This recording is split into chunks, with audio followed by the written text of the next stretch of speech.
Seenaa aadde Burtukaan Tamasgeen jechuun kan EBS'n dhiyeesse akeeka siyaasaa kan qabu akka ta'e himame. Qaama duula miidiyaa walirraa hin cinne yeroo dheeraadhaaf jibba uummata Oromoo irratti oofuutti jedhu namoonni yaada kennan. Seenaan aadde Burtukaan jedhame kan miidiyichi erga tamsaasee booda yuutuubii irraa kaasee jira. Tamsaasa qophii kan hordofee duulli miidiyaalee fi aktiivistoota afaan Amaaraa dubbataniin Yuunivarsiitii Dambidolloo uummata Oromoo bal'aa fi mootummaa irratti godhamaa jira. Miidiyaan seenaa aadde Burtukaan jedhee dhiyeessee Televezyiiniin EBS qophicha erga tamsaasee booda tooftaalee tamsaasa isaarraa haqee jira. Duula marsaalee hawaasaa fi miidiyaalee garaagaraa isaa irratti godhamaa jiru hordofee Yuunivarsiitiin Dambidolloo ibsa baasee jira. Saganticha irratti Burtukaan bara 2013 akka barattuu faarmaasii waggaa lammaffaatti kan dhiyaatte yommuu ta'u, Yuunivarsiitiin Dambidolloo bara 2012 muummee barnoota faarmaasii inumaa hin qabnu jedhe. Bara jedhamee 2013 reefuu muummee barnoota faarmaasii banuu kan hime Yuunivarsiitichi Burtukaan barattoota bara sana faarmaasii barachuu jalqaban keessas hin turre jedhe. Hojichi maqa balleessii fi gaafatamummaan kan itti irratee fi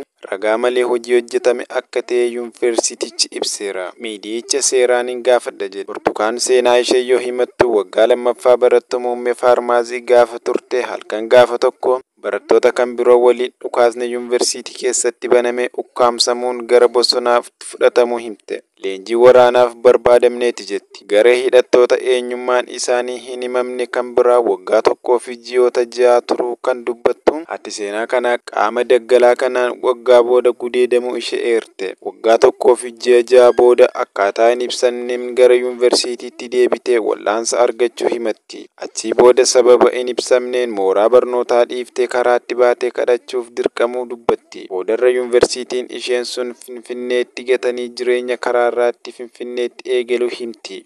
Rakkoo isheen himattu kana gaaffii hedduu kaasuu kan Televezyiiniin EBS bifa diraamaan dabaalee dhiyeesse. Burtukaan gaafa biyya ishee Goojjam lixaa Siniinaa irraa kaatee Yuunivarsiitii imaltu maallaqni geejjibaaf qabatte birri 300 jetti. Bakka isheen kaate birri 300 Yuunivarsiitii Oromiyaa geessu hin jiru. Maaliif maqaa Yuunivarsiitii eeruu hin feene? EBS'n maaliif Yuunivarsiitii ishee hin gaafatin yookaan dhoksuuf filate? Yuunivarsiitiitti yoo deebitu Yuunivarsiitichi barnoota ishees akka itti fuftu maaliif hin goone? Kanneen jedhan fa'i gaaffii hedduun gaafachaa jirani. Yakki agasii bakka of eeggannoon tokko hin jirretti irratti raawwatamee ulfa hin barbaachifneef saaxilamuu dhabuun ishee seenaan Burtukaan kan shakkiif saaxilu keessaa tokkodha. Yakki kun irratti raawwatamuu isaa fi dhibee hamaaf saaxilamuun ishee ragaa mana yaalaatiin hin deeggaramne. Yuunivarsiitiin isheen itti baradhe jetturraa waa hedduu qulqulleessuu osoo danda'u EBS'n diraamaa hojjechuu maaliif filate?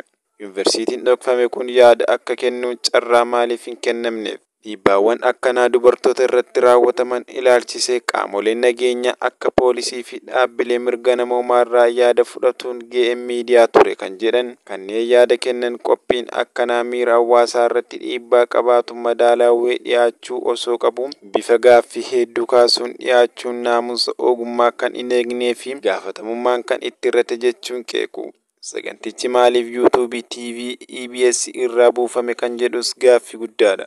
Kan hordofee duulli jibbaa miidiyaalee garaagaraatiin saba Oromoo irratti oofamaa jiran qophiin kunis akeeka siyaasaa fi maallaqa qabaachuu akka danda'u duulli godhamaa jiru ni agarsiisa. Duulli jibbiinsa akkanaa waggootan darban uummata Oromoo irratti godhamaa ture.